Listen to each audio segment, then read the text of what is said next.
name's Luke. I work with the junior high ministry here at North Coast Calvary, and I'm here today to bring you your great verse, which is Romans 12, verse 1, and we'll be reading out of the New Living Translation version. And this is what it says. And so, dear brothers and sisters, I plead with you to give your bodies to God because of all he has done for you. Let them be a living and holy sacrifice, the kind he will find acceptable. This is truly the way to worship. And I like how Paul starts this off by pleading with the Romans. It's not so much this commandment or I'm ordering you to do this one thing. He's saying, hey, I'm pleading with you. I am asking of you. I'm giving you this opportunity to give your bodies to God because of all that he has done for you. And why should we as Christians today, why are we called to also give our bodies to God? Like, why do we do that? Well, we do it because of Jesus' death and resurrection on the cross.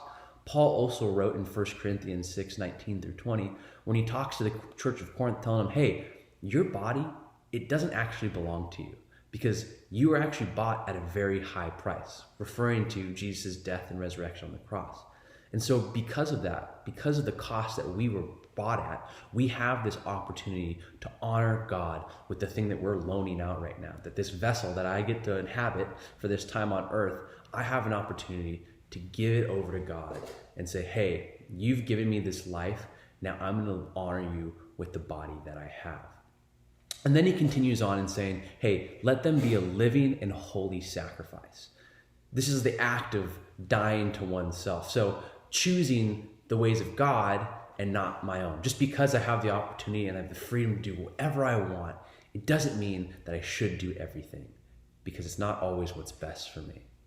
But also, sacrificing and dying to oneself also looks like thinking first of the needs of the people around us, not being so focused on me, but being focused about the people around me and how can I honor and serve them and show them Christ's love. But I also like how when he's talking about sacrifices, it's not talking about just a sacrifice being a one-time act. He's also saying, hey, let them be a living sacrifice, being alive and filled with the Spirit, but also a living thing is a constant thing that's moving, that's active.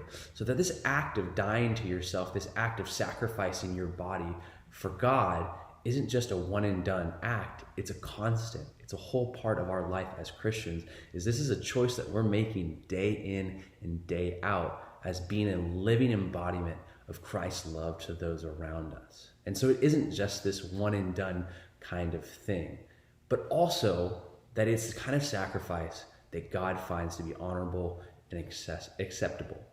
And then it finishes off by saying, hey, this is the true and this is truly the way to worship him. Because when we think about worship, we think mostly of like singing or maybe dancing or prayer, but also we're being called into this space of using our entire beings, our whole physical body and our spiritual bodies as a way to worship the Lord.